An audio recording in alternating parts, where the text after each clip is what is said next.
pretendo falar da noção de decoro. A noção de decoro que converte, de certa forma, o edifício numa espécie de discurso eloquente. Essa noção, ela se arma no mundo antigo e ela volta a ter um papel decisivo no chamado Renascimento italiano, que se expande por toda a península, chega a nós, né? O grande Renascimento, digamos assim, né? Ela se consolida, sobretudo, através das leituras e exegeses do Tratado de Arquitetura do Vitrúvio. Todos sabem, né? Um tratado escrito no século I a.C., que vai situar o decoro, vamos dizer assim, num lugar nobre. Logo no primeiro livro, ao falar daqueles preceitos que devem ser respeitados para se alcançar a excelência na arquitetura, ele exalta essa noção de decoro. Esses 6 preceitos são ordenação, disposição, euritmia, simetria, decoro e distribuição. A noção de decoro, no entanto, ela não se consolida no campo específico das artes mecânicas, vamos dizer assim, né? Muito pelo contrário. Ela recebe da retórica o seu grande alento, da retórica clássica, no contexto romano, que bebe da fonte platônica, sobretudo.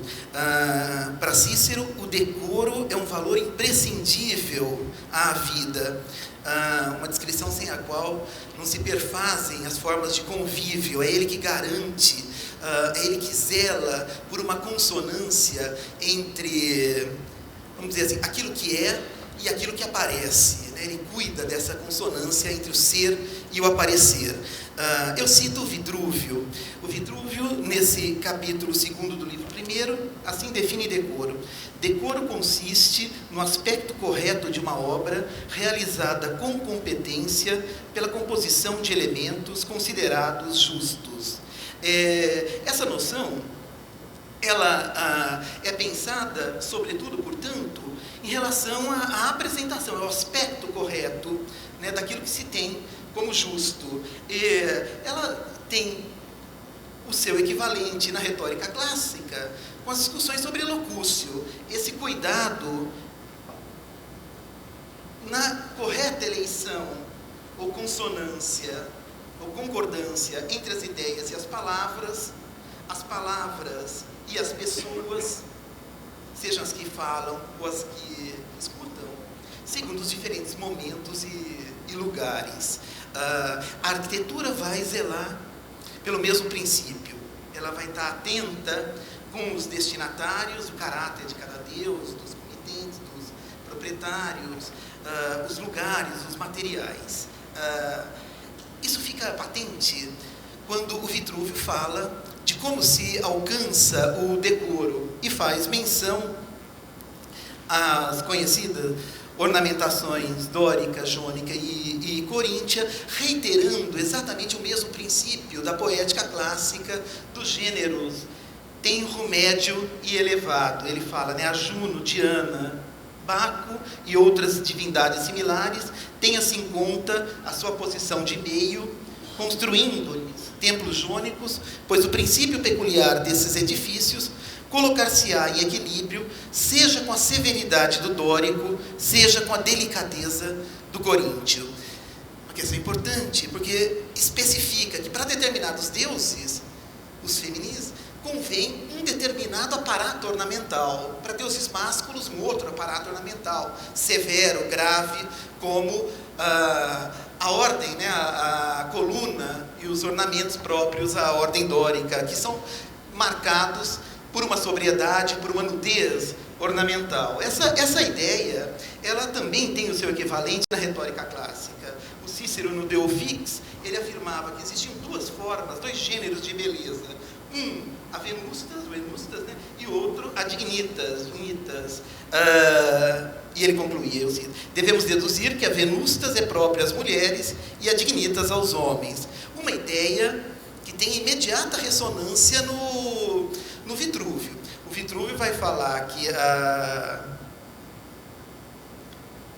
eu cito de novo, as colunas deviam ser aptas a portar o peso firmitas e deveriam ter uma aparência de reconhecida beleza, né? Essa firmeza, essa atenção ao seu valor de porte, era, de certa forma, o que assegurava essa consonância com o aspecto belo. E concluía: os gregos as fizeram uma de aparência nua, sem ornamentos, viril; outra, seja por ornamento, seja por relações modulares, caracterizada pela sutileza mulheril, pela sutileza feminina. Essa tensão entre uma obra nua e uma obra ornamentada que eu queria trabalhar aqui, né, em particular com vocês, porque de imediato é inevitável pensar na arquivelha conhecida tríade vitruviana, que aparece logo no capítulo seguinte, quando ele sintetiza esses valores de excelência na arquitetura, dizendo que nos edifícios públicos deveriam se ter em conta a firmeza, a utilidade e a beleza. Firmitas, utilitas, venustas, né? A ideia não é vitruviana, não é invenção vitruviana, muito pelo contrário. O Cícero, no De Oratore, apresentava já, praticamente 5 anos antes, apresentava já claramente a ideia, e aqui convém lê-la, porque ela permite a problematização dessa questão do decoro. A minha intenção é chegar à Península Ibérica e como essas noções que são retomadas no Renascimento têm ressonância, têm o seu lugar, né, em Portugal, em Espanha, sobretudo, e por tabela no Brasil. Eu cito Cícero. No discurso, como na maior parte das coisas, a natureza mesma, com incrível habilidade, faz com que as obras, em maior medida úteis, sejam ao mesmo tempo as mais dignas e, frequentemente, também as mais belas. Fixa agora a atenção sobre as formas e figuras dos homens e outros animais. Nenhuma parte do corpo é desnecessária, privada de função, e a inteira estrutura é, por assim dizer, uma obra de arte da necessidade e não do acaso. É um topo socrático-platônico que, no caso do De Oratore, ele é particularmente importante porque ele vem colado, vamos dizer assim, a uma outra analogia, a analogia entre o discurso e o corpo segue a analogia entre o discurso e o edifício. Portanto, uma analogia que nos é cara. O Cícero, continuando, o Cícero diz: o retor conduz seu ofício como faz em seu edifício o arquiteto. As colunas sustentam os lintéis dos templos e dos pórticos, mas sua utilidade é igual à sua beleza, à sua dignidade. Vocês vejam que é o mesmo topos vitruviano, né? Não foi certamente a busca de beleza, mas da necessidade que fez o célebre frontão de nosso Capitólio e de outros edifícios religiosos. De fato, uma vez cogitado o modo que permite escoar as águas de um e outro lado do teto, a dignidade veio se unir à utilidade, utilitas, do frontão, de modo que, mesmo que se construísse no céu o Capitólio, lá onde não há chuva, ele pareceria privado de dignidade sem o seu frontão. Ora, a construção é genial, porque, por um lado, ela afirma que a beleza é produto da atenção à necessidade e à utilidade. Por outro lado, ele termina instabilizando, vamos dizer assim, o argumento e falando, mesmo lá onde não chove, se eu não fizer com teto, não fica digno. E isso nos abre exatamente para aquela forma de beleza que não está atenta à necessidade intrínseca da argumentação, aquela beleza que ele chamava de nua, né? E que é propriamente caracterizada pelos paramentos que vestem a nudez, pelo ornato, pelo ornamento. Eu me reporto aqui a um outro retórico muito importante, que é Quintiliano, posterior a Vitrúvio, mas que é muito esclarecedor em relação a essa instabilidade estabelecida por Cícero na sua definição, né, da beleza. Quintiliano fala: em certos casos, Os argumentos possuirão mais força e mais graça se não mostrarmos os seus membros nus e, por assim dizer, despidos da carne. De novo, uma passagem genial, porque a gente pressuporia a nudez e o paramento, e ele termina nus e, por assim dizer, despidos da carne, de certa forma reiterando a imagem do corpo. E é essa complexidade que, de certa forma, marca a beleza dessas reflexões sobre a beleza e o ornamento, dessas reflexões sobre a beleza e o ornamento no orbe da retórica clássica. Sem dúvida, quando ela consta no De Arquitetura do Vitruvio, ela não aparece com essa sofisticação toda, sobretudo esse elemento perturbante na analogia, né, da beleza vestida, ornamentada, da beleza como venustas e da beleza nua, da beleza sem paramentos, aquela que está atenta aos argumentos específicos. Né? No caso do Romano, ele registra as duas formas, nua e paramentada e vestida, e se concentra na noção de decoro. O único preceito, dentre os 6 citados por Vitruvio, é conhecida a sua procedência. O próprio orátor do Cícero remete decoro ao prepon grego, o Platão, no livro 3º da República, depois no Hípias Maior, ele se detém longamente sobre a noção de decoro, né? E, de fato, o elemento importante que está em jogo na noção é essa de que o decoro prima pelo modo de apresentação. E, nesse sentido, ele introduz ingredientes novos, as abstratas relações harmônicas mensuradas pela simetria. Os números divinos têm lugar, primeiro, no De Arquitetura. O cuidado pelas relações de proporção, pela questão da harmonia, pela comodulação, modulação integral do edifício, pela forma coerente de articulação das partes entre si. E, contudo, joga, sem dúvida, no De Arquitetura um papel central. Ele, logo no livro primeiro, vai voltar à imagem do corpo, mas enfatizando, sobretudo, a questão da simetria. A simetria aqui não tem nada a ver com a moderna de ontem.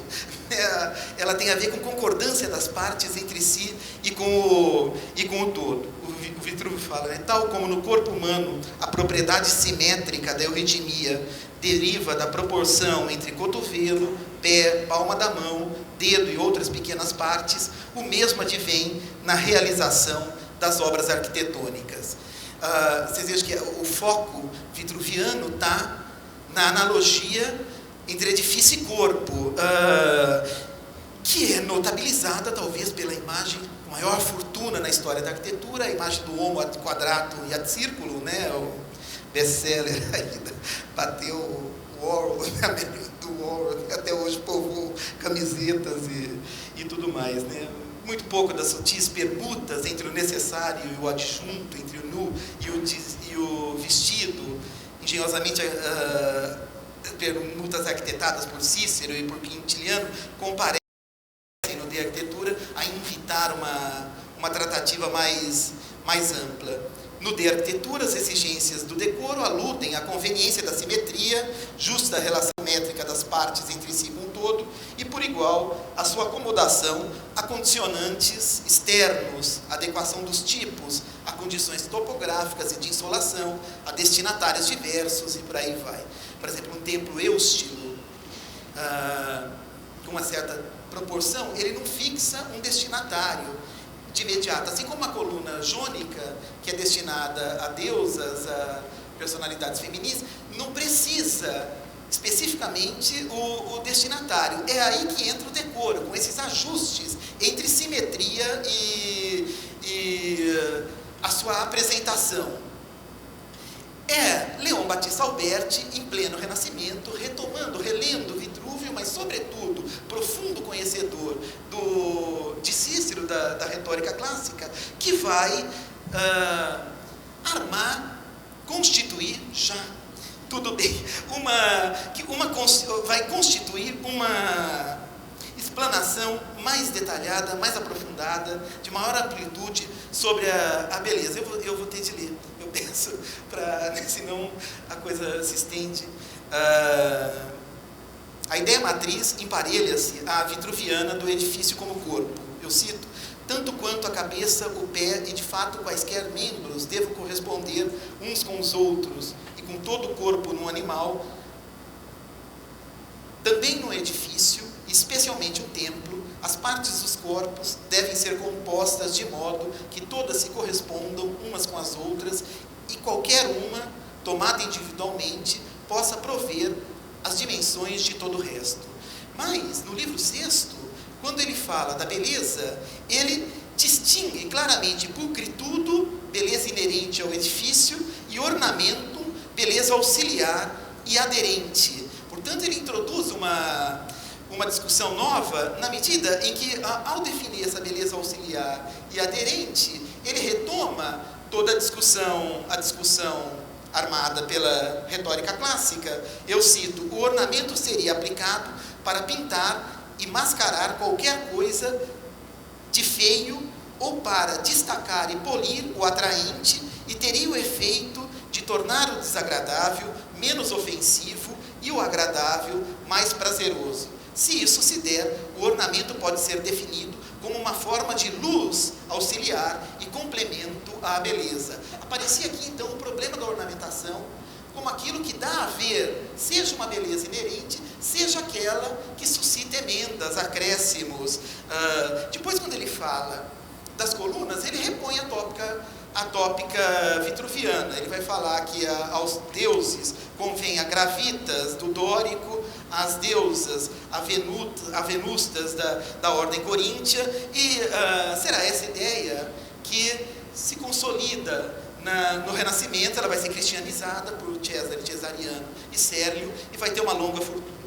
Posto o quadro sumário da noção clássica de decoro, tal como modernizada pelo primeiro tratado de arquitetura do Renascimento italiano, gostaria de assinalar a difusão na Península Ibérica de duas das prerrogativas retóricas aqui consideradas, quais sejam o conúbio entre beleza e ornamento e a adequação entre o aspecto do edifício e sua definição. Por brevidade, fixo a atenção em dois expoentes desse movimento. A influência dos tratados de Vitruvio e Alberti sobre o pensamento arquitetônico e urbanístico português no século XVI e XVII é ainda pouco estudada. Que ela não tenha sido desprezível, podemos intuir mediante figuras tais como Pedro Nunes, Antônio Rodrigues, João Batista Lavanha e Mateus do Couto, dentre outros. Um elemento importante na difusão desses tratados é a criação da Academia particular dos Moços Fidalgos do Paço da Ribeira, em Lisboa, criada originalmente por Dona Catarina. É nessa academia que vai ser responsável pela formação de um bom número de arquitetos, engenheiros, com aspas aqui, que uma figura que a gente encontra, uma figura-chave como o cosmógrafo João Batista Lavanha, que vai substituir o grande matemático Pedro Nunes, poderia falar muito dele, vou pular, e vai escrever um tratado chamado Da Arquitetura Naval, no qual ele reapresenta as categorias vitruvianas. Eu vou citar a terminologia dele: ordenação, disposição, correspondência, ornato, decoro e distribuição. Portanto, ele vai substituir simetria por correspondência e euritmia por ornato. Por brevidade, essa substituição não tem equivalente em nenhum dos tratados uma das traduções do Vitruvio que nós conhecemos. A importância do controle do cálculo científico, da previsão e da emenda, rebaixando enormemente a questão de toda a eloquência da ornamentação e se fixando naquilo que a gente poderia falar assim, uma marca, uma diretriz da arquitetura do 500, uma arquitetura desornamentada, de pouca eloquência. Seria interessante o contraponto aqui no 600 com a figura de Mateus do Couto, que também estará na arquitetura do Paço da Ribeira. Eu vou terminar com ele, e que vai escrever em 1630 o tratado de arquitetura, o seu tratado de arquitetura. É interessante porque nesse tratado a ênfase ela se pauta, sobretudo, pelas instruções de São Carlos Borromeu, a invectiva, contra-reformista. Ele vai interditar a forma de templo circular, que era o eixo da argumentação albertiana, mas é curioso que, não obstante a sua ênfase esteja na busca de distanciamento entre paganismo e cristianismo, Toda a argumentação do tratado se faz a partir de preceitos albertianos. Por exemplo, ele vai definir beleza como, eu cito, é breve, viu? Estou terminando. 3 são as coisas principais que fazem os templos e mais edifícios autorizados e belos. Primeiro, o número dos membros. Segundo, a forma deles. Terceiro, o sítio em que se fabrica. A referência é imediata, números, Vinícius, Colocácio, aquelas categorias que Alberti vai colocar no centro da sua reflexão sobre a beleza. Também vem dele a marcação entre beleza e ornamento, fermosura e ornamento. A fermosura e ornato das coisas diferem entre si, porque a fermosura é uma compostura feita da razão de tudo o que queremos ordenar, de tal modo feita que nenhuma coisa lhe possamos acrescentar, mudar, nem diminuir, sem ficar fermosa. Eu pude localizar a referência, é exatamente a tradução do Francisco Lozano, feita em 1581, do De Re Edificatória. Eu vou citar aqui naquele espanhol de época: la hermosura e el ornamento que cosas sean por si e que diferem entre si por causa de la brevedad, definiremos assim que la hermosura sea una compostura con cierta razón de todas las partes en la cosa cuya son de suerte que ninguna obra se pueda añadir ou diminuir ou mudar sem que quede menos aprovada. É interessante porque ao repor a tópica albertiana, o foco aqui é claramente a cristianização das ordens. E ele repõe em consonância a essa discussão entre beleza e ornamento a velha ideia vitruviana. Última citação: os antigos dedicaram este gênero dórico a Júpiter, Marte, Hércules e algumas outras divindades robustas. Porém, Sérlio quer que esta obra, depois que Nosso Senhor veio ao mundo, se dedique àqueles que padeceram pela sua fé. Da ordem jônica, quando se houver de edificar templo, havendo de ser a santo, que seja aquele que participe de vida robusta e branda, e havendo de ser a santa, que seja aquela que o veio a ser depois da matrona. Esta ordem coríntia quer Sérlio, e com muita razão, pois o capitel foi derivado de uma virgem, que se edifique a Virgem Nossa Senhora, e havendo de ser a santos ou santas, que seja aqueles que guardaram e tiveram vida virginal. Fecha a citação. João Batista Lavin, Mateus do Couto, 2 lentes, 2 andamentos. Exemplos do quanto a difusão dos tratados em Portugal não segue insensível aos anseios modernos de dignificação da arquitetura, sobre o modelo vetusto antigo dos precepta professados pelo Romano, por Vitrúvio, deflagrador da miríade de disputas e desafios que o novo estatuto profissional impõe às luzes do presente. Se o edifício fala por alguém e a um destinatário. E a própria armação do discurso, narrando a arquitetura, é a posição ou a imposição de um auditor a partir de toda aquela latinidade evocada no Renascimento. Era isso. Obrigado.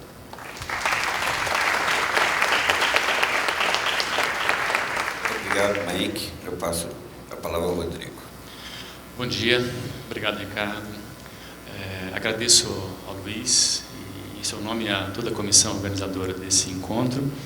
E passo direto para a minha exposição, já que o tempo não é muito extenso. Eu vou, de algum modo, exemplificar um pouco dessa repercussão que essas perspectivas comentadas pelo Mike tiveram nesse mundo luso-brasileiro, e escolhi falar para vocês hoje de um dos exemplos mais paradigmáticos da retórica arquitetônica produzida na América Portuguesa no século XVIII. É o Teatro Eucarístico da Igreja Matriz de Nossa Senhora do Pilar, em Ouro Preto. A reconstituição desse teatro é resultado da minha tese de doutorado, defendida nessa universidade em 2009, chamada A Maravilhosa Fábrica de Virtudes, o Decoro na Arquitetura Religiosa de Vila Rica, Minas Gerais, orientada pelo próprio Maik, com quem tenho o prazer de dividir essa mesa. Essa reconstituição desse teatro arquitetônico era inédita na historiografia até a publicação da tese e surpreendeu pelas agudezas das matérias e correspondências inventadas coletivamente em pelo menos 50 anos de construção. A tese deve sair publicada pela EDUSP, se não até o final desse ano, no comecinho do ano que vem. Em poucos templos de Minas Gerais, a conveniência, essa é a fachada da Igreja do Pilar, a fachada do século XIX, modificada, mas nós vamos nos concentrar mais no discurso interior.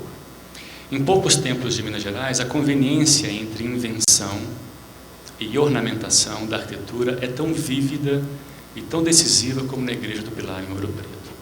A outras matrizes compete ilustrar a mesma finalidade do aparato, mas em nenhuma delas a invenção e o modo de efetivação da eloquência arquitetônica é tão engenhoso. Na grande maioria das igrejas e capelas desse tempo, e em Minas Gerais sobretudo, os ornatos eram geralmente aplicados sobre as paredes e forros da construção, costumando, por assim dizer, vestir com panos de talha o corpo da arquitetura, aparelhando de retábulos, imagens e pinturas os seus membros, os membros desse corpo arquitetônico.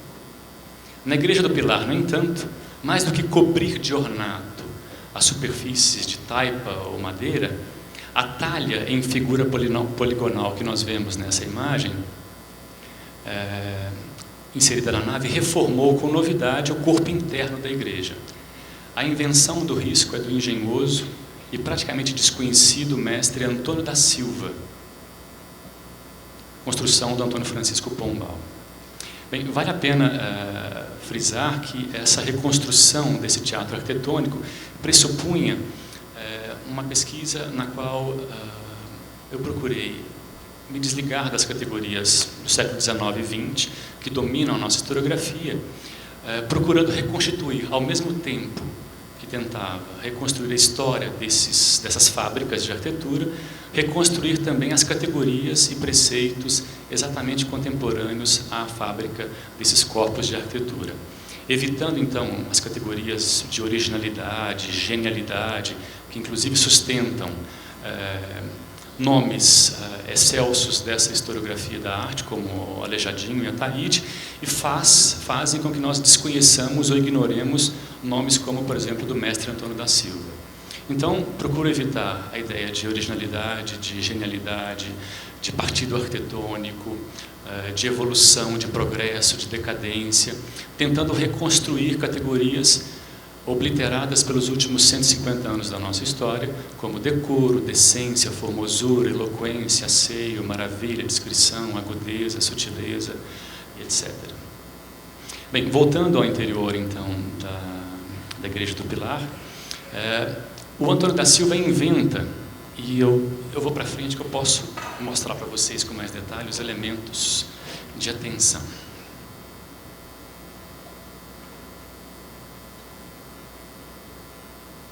Todo o interior da igreja, então, é modificado com esse projeto de um corpo interno poligonal, e o desenho dele pressupõe pilastras colossais de ordem compósita, sustentados por pedestais almofadados, e esse pé direito, sustentado por essas pilastras, sustentam esse forro, todos esses elementos desenhados pelo Antônio da Silva.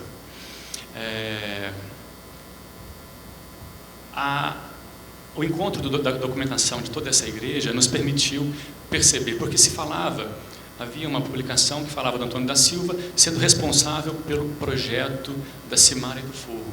No entanto, há uma menção sobre o projeto, o risco também dos pés direitos, com essa talha em madeira.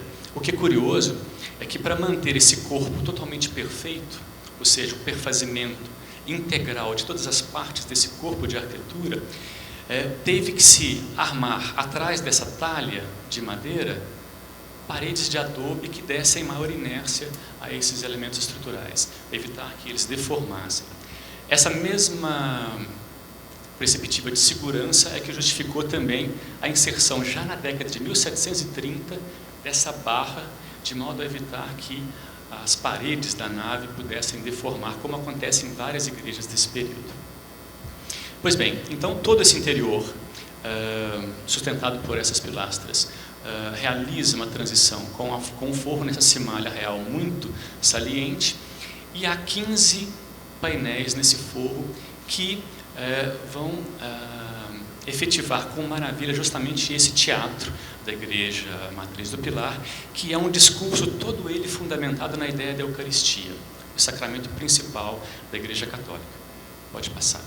Aqui tem só uma menção ao documento, falando do Antônio da Silva, que fez a louvação, ou contribuiu na louvação de toda a obra de talha dessa nave. Pode passar.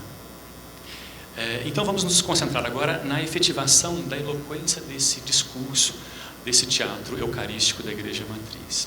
E salientando também que no próprio seminário temos visto muitas apresentações sobre narrações construídas sobre espaços abstratos de arquitetura.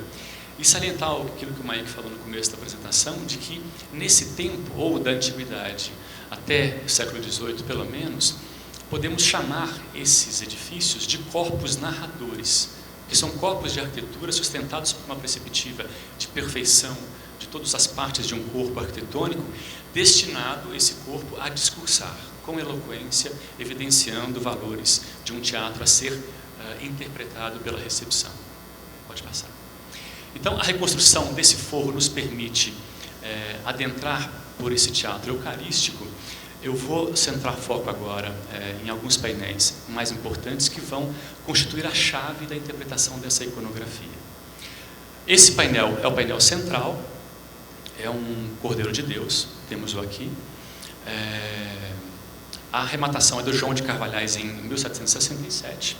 Não temos certeza se ele executou todos esses painéis, mas vemos que é uma adoração do Cordeiro de Deus, o Filho entregue pelo Pai ao sacrifício. Pode passar. Outros painéis que vão ser figurados, dispostos. A disposição também é muito eloquente e engenhosa, constituindo uma cruz, além do Cordeiro, outras iconografias que sustentam a ideia de uma anunciação do sacrifício do Cristo.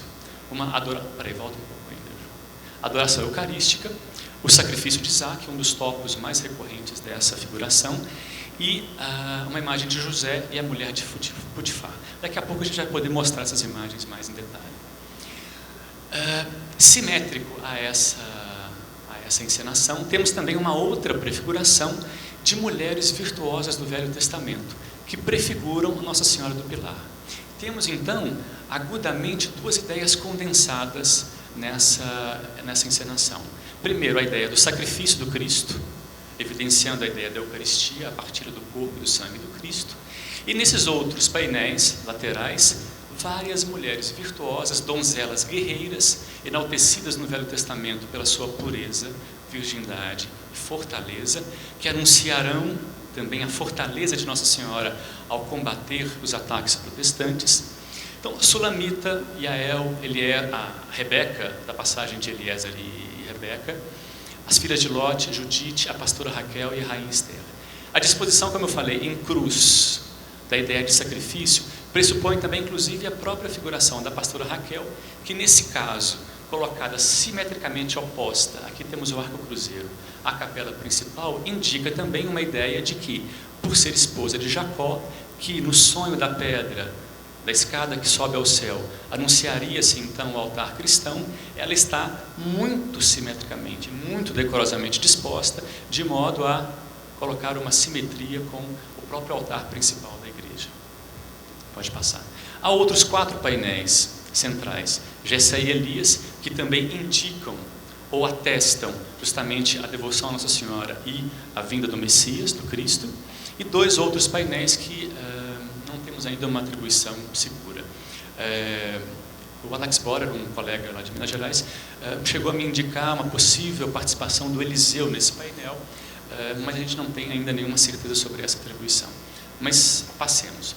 Então, voltando à ideia do painel central, da Eucaristia, o que é muito interessante é que essa nave, arquitetonicamente tornada poligonal no interno da nave, vai nos indicar uma outra engenhosidade do mestre Antônio da Silva, que é a atualização de uma alegoria muito imitada nesse tempo, que é a da caravela eucarística da Igreja Católica.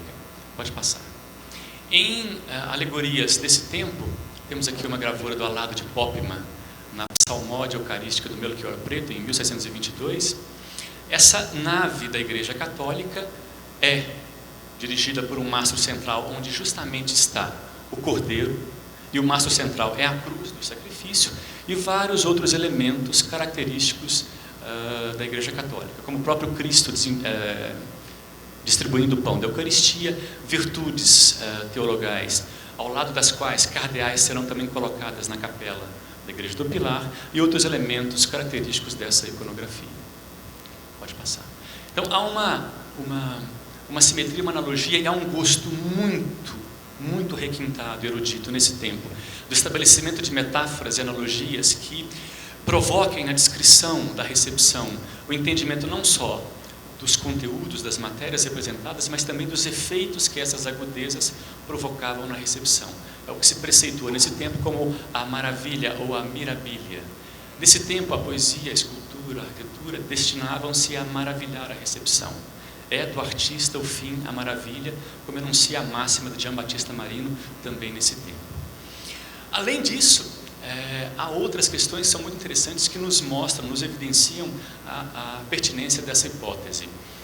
O Santiago Sebastian recorda que essa caravela eucarística vem de uma passagem de Provérbios que diz: é como a nave do mercador que de longe traz o pão.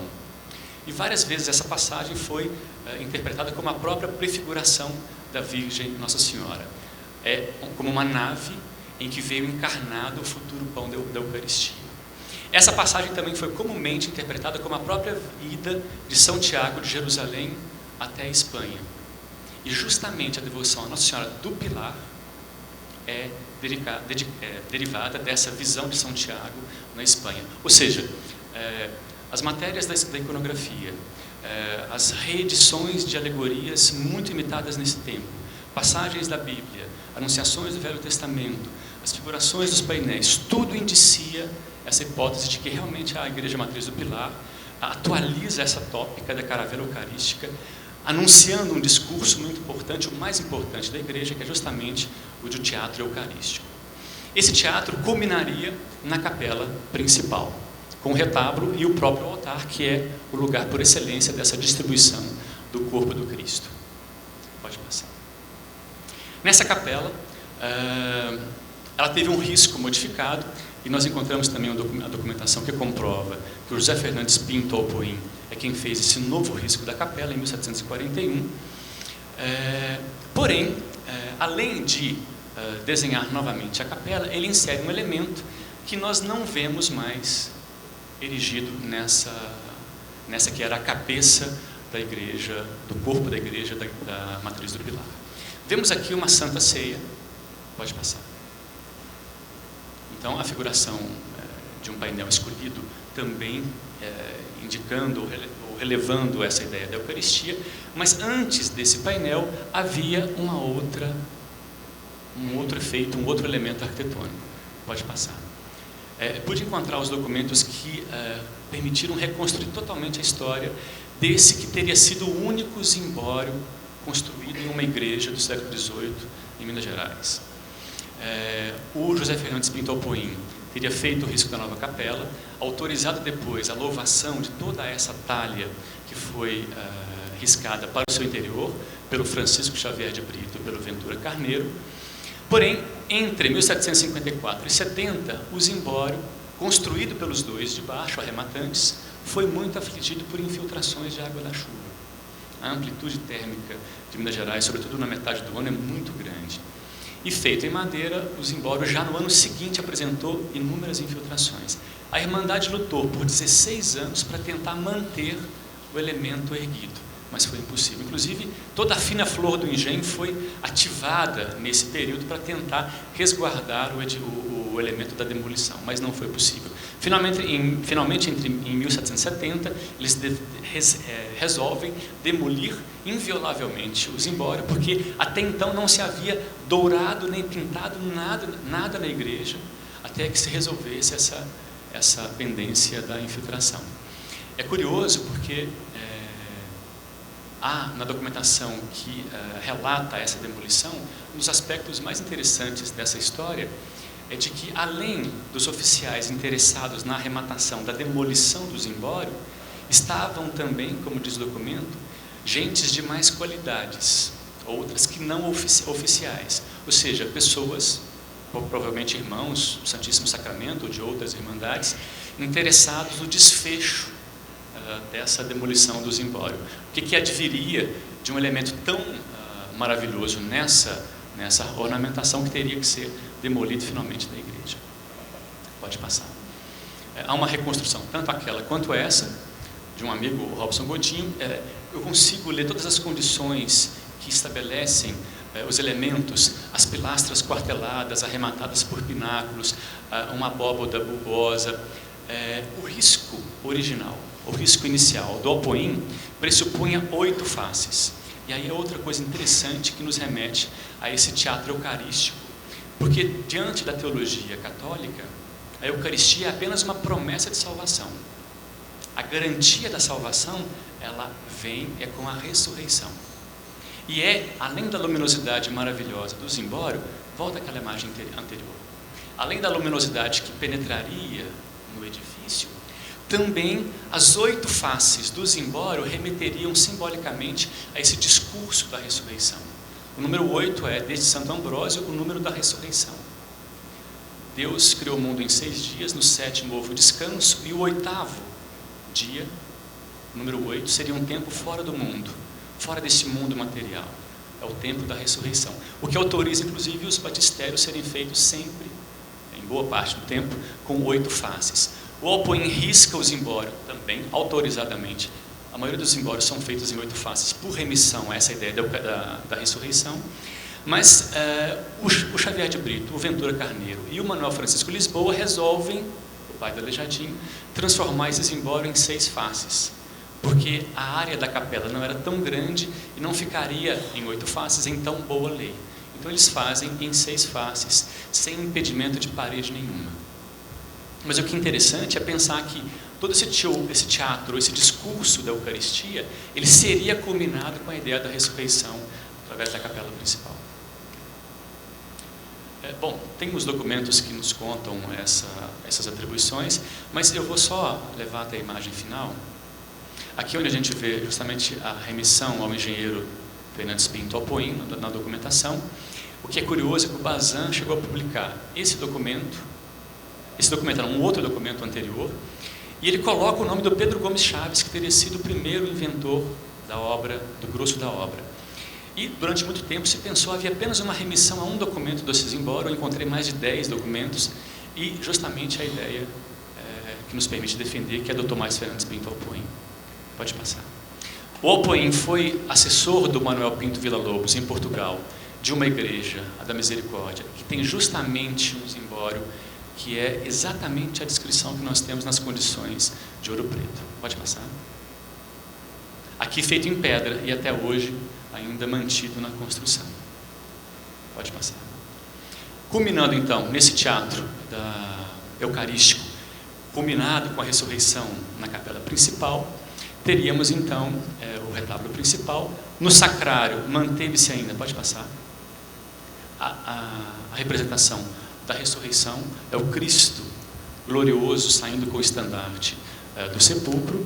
E eu queria terminar com uma documentação que fala justamente da reforma e emenda, os termos que o Maique encontra na tratadística portuguesa, de erros, vícios e erros de arquitetura nesse retábulo. Então, os irmãos do Santíssimo Sacramento, ou seja, não havia nenhum artífice, eu procurei cotejar isso nessa reunião, e eles mesmos resolvem, ao observar que haveria, então, esses vícios e erros da arquitetura, chamar um novo artífice para emendar e ficar a obrar o retábulo com simetrias necessárias e o decoro devido a semelhante lugar. Várias das documentações que eu encontro dessas obras, tanto de cidade quanto de arquitetura religiosa e civil, oficial também, fazem remissões a essas perspectivas que nós encontramos tanto na perspectiva italiana quanto também na portuguesa, e que a historiografia tem um longo caminho ainda, novos pesquisadores ainda, para reconstruirmos essa história com esses termos coevos, de modo que a gente possa abrir novas janelas de compreensão para essa arquitetura e para a urbanização no Brasil no século XVIII, XVII também. É isso, muito obrigado.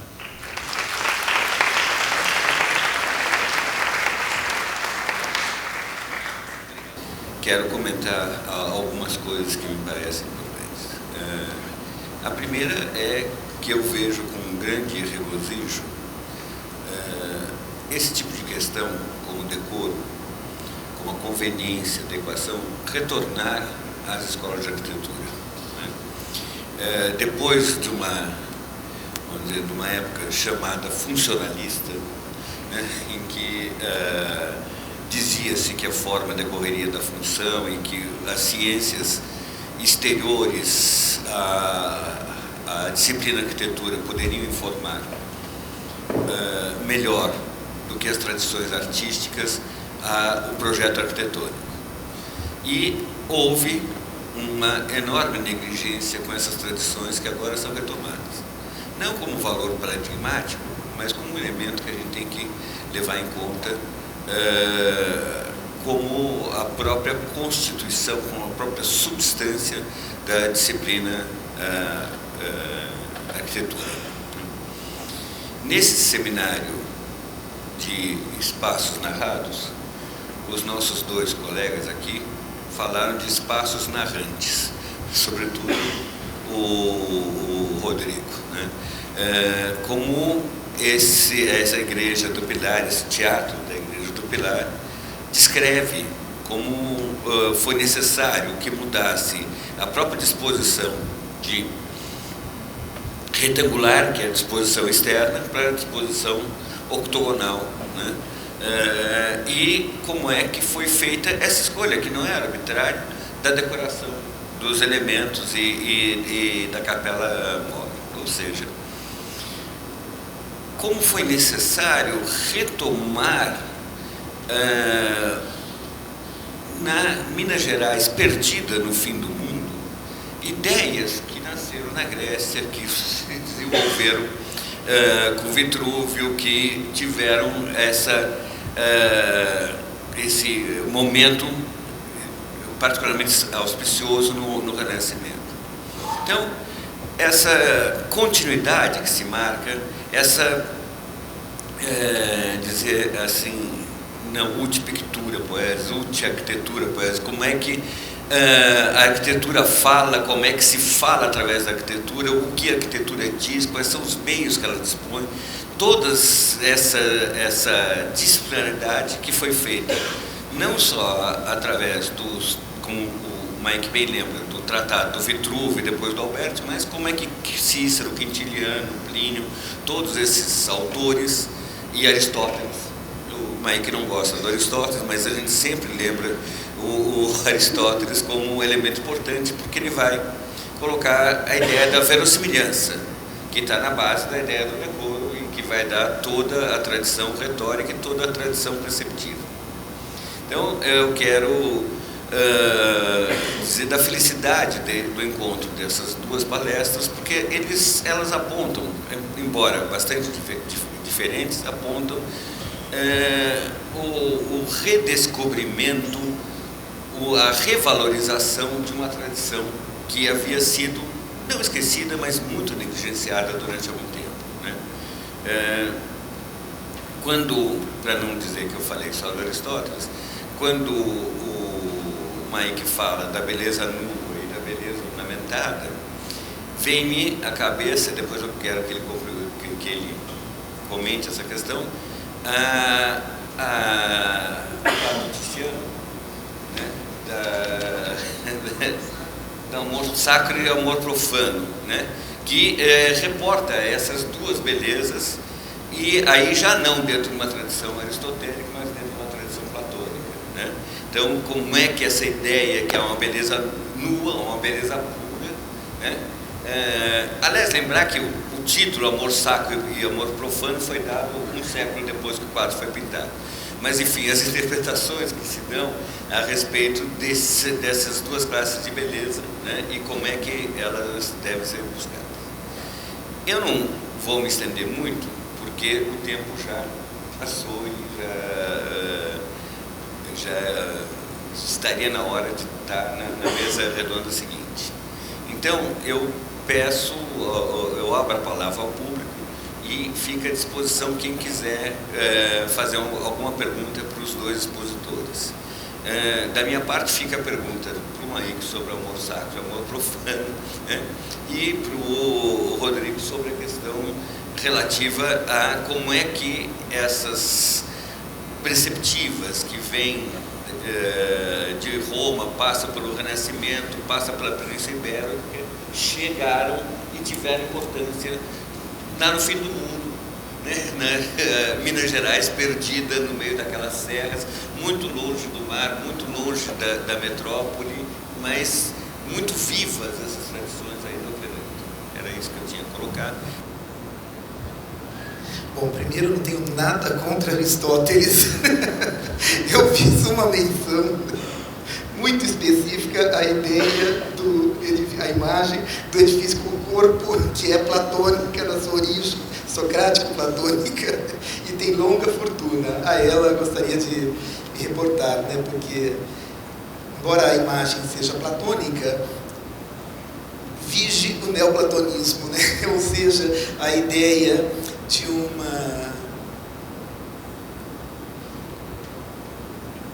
desnível entre o mundo do sensível e o mundo do inteligível, que no Platão é irremediável, a partir de Plotino se desfaz. Eu acredito que o amor sacro e o amor profano é muito contaminado por essas discussões da beleza nua e da beleza vestida. A gente poderia pensar na calúnia de Apelles também, onde a verdade aparece nua e não mais vestida, né? E está ligada a esse movimento que é próprio do Renascimento, que marca, a gente poderia chamar uma visão moderna com aspas aqui, né? Uma visão moderna da natureza, de reconhecimento do mundo do sensível, dos vestígios divinos no mundo do sensível, né? De tal forma que é possível estabelecer o diálogo claro, né? E as simetrias ali, elas são muito claras nesse sentido, né? Dos espelhamentos. Então eu acho que está totalmente... E tem Marcílio Ficino, né, que vai retomar Plotino, toda essa tradição, né? Eu ia falar exatamente dele. O Cícero já, no De Inventione, já evocava a anedota de Zeuxis, né?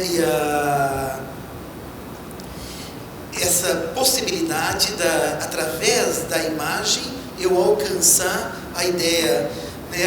Então, esse reconhecimento novo que distancia do platonismo de origem, né? Do domínio do sensível, que vai estar na base do Plotino e depois do Fitino, né? Uma figura central aqui seria trabalhar o Fitino, por brevidade. Eu queria só armar o problema e ver como ele tem ressonância em Portugal, naquela academia, que é a academia que está formando os arquitetos militares, e que tem um papel aí importante na difusão na península, né, desse mundo vasto de tratados. E eles estão, por exemplo, daria para ler aqui o elenco de tratados que o Lavagna cita para escrever o seu Da Arquitetura Naval. É impressionante como em 1570, 80... Na verdade, o Da Arquitetura Naval é provavelmente escrito em 1590, né? Mas é impressionante esse universo de difusão de tratados e de ideias, né, que estava lá presente, mas eu acho que tem tudo a ver. Bem, essa questão da difusão dessas matérias, preceitos, doutrinas, é uma questão talvez das mais centrais para que nós possamos discutir. E é óbvio, como o Maíque fez na palestra dele, o rastreio dos vestígios dessas perspectivas inicialmente tem que ser buscado mesmo nos tratados. Porém, os documentos também dessas obras constituem muitas fontes interessantíssimas E elas nos apontam que não apenas em meio letrado, ou seja, não apenas nas academias, nas aulas de arquitetura, nas redações de manuscritos, mas também no próprio corpo fabriqueiro dessas obras, havia, por meio oral, pela consolidação da autoridade dos costumes de fazer, dos costumes de construir, essas matérias de preceitos eram difundidas também por uma circularidade oral, oficial. Há vários documentos que falam sobre aulas de arquitetura que eram feitas nas práticas dos canteiros.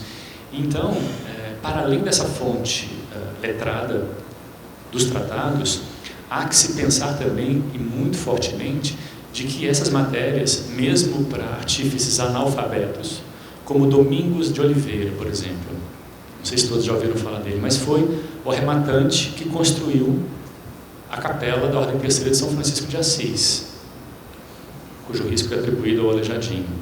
Tenha sido do Aleijadinho ou não, não é o que importa aqui. Mas o que importa é que um arrematante analfabeto, que assinava com uma cruz, foi quem construiu aquele primor de arquitetura. E, portanto, deveria conhecer também os costumes, as proporções, os modos de se arranjar os materiais, de cortá-los, aparelhá-los e desempenhá-los de um corpo que fosse perfeito e coeso. Então, há esse meio da difusão dos letrados, pelo dito. Eu até nem gosto muito dessa distinção, que é muito moderna também, de uma arquitetura erudita de uma arquitetura popular. Né?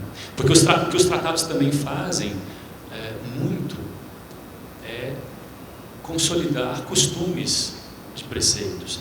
Então, costumes que estão na ordem da fábrica, na ordem da construção.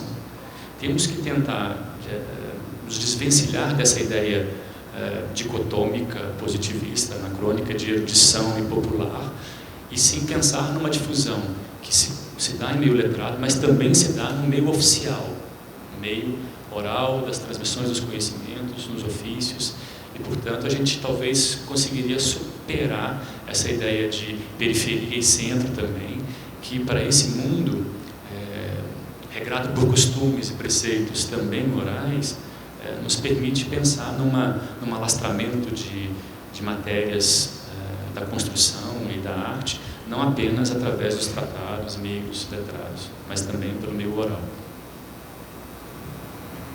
Ninguém duvida que tem analfabetos muito cultos, né? E que, embora nem sempre através dos tratados, dos escritos, dos eruditos, tem uma tradição que remonta e que é passada, e que é conhecida e que informam construções dessa beleza, dessa complexidade.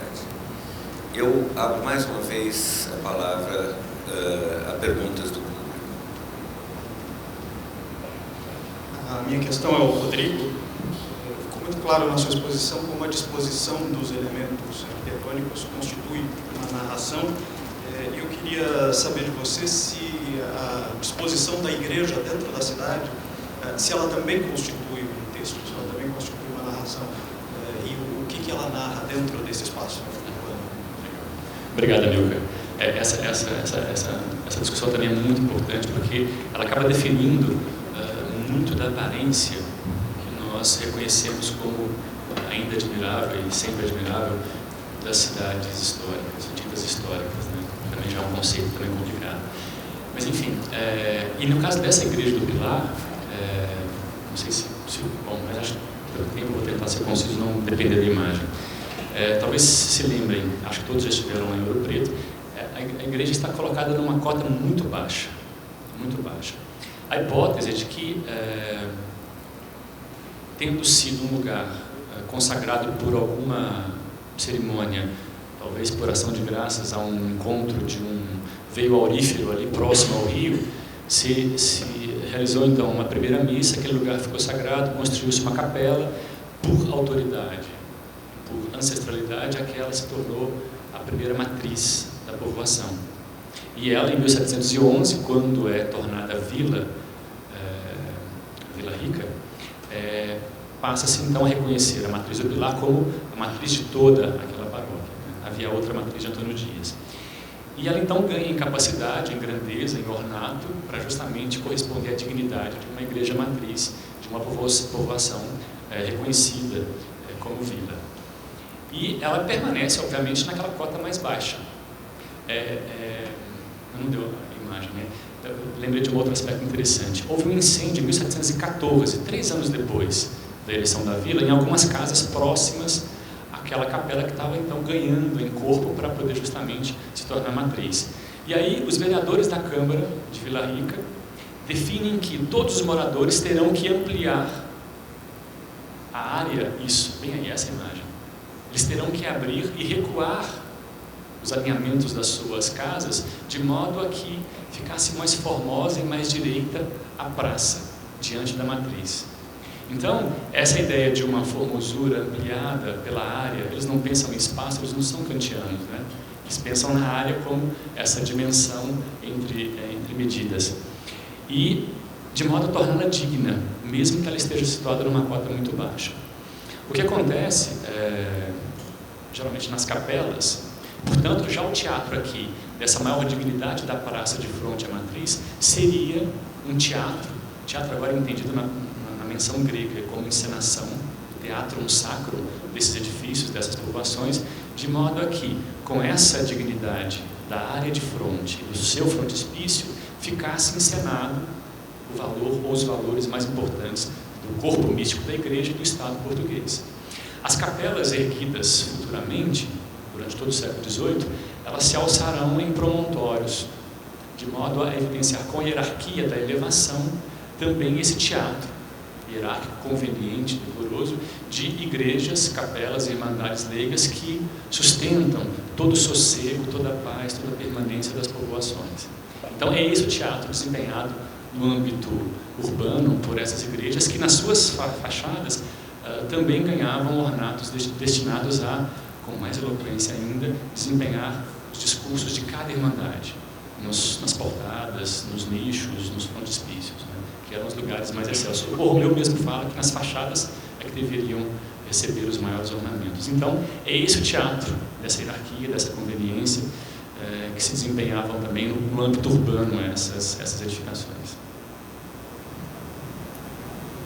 Só fazer um pequeno comentário. A retórica cuida da persuasão do discurso, portanto ela está inscrita no campo de disputas, né? E esse me parece um aspecto interessante também a se ter em conta.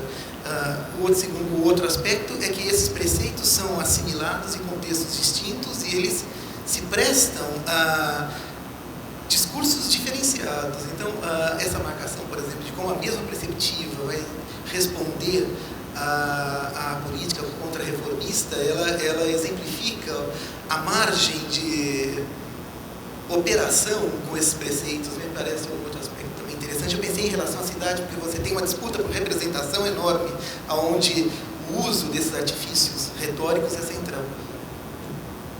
Já está no momento de encerrar, mas uma última pergunta.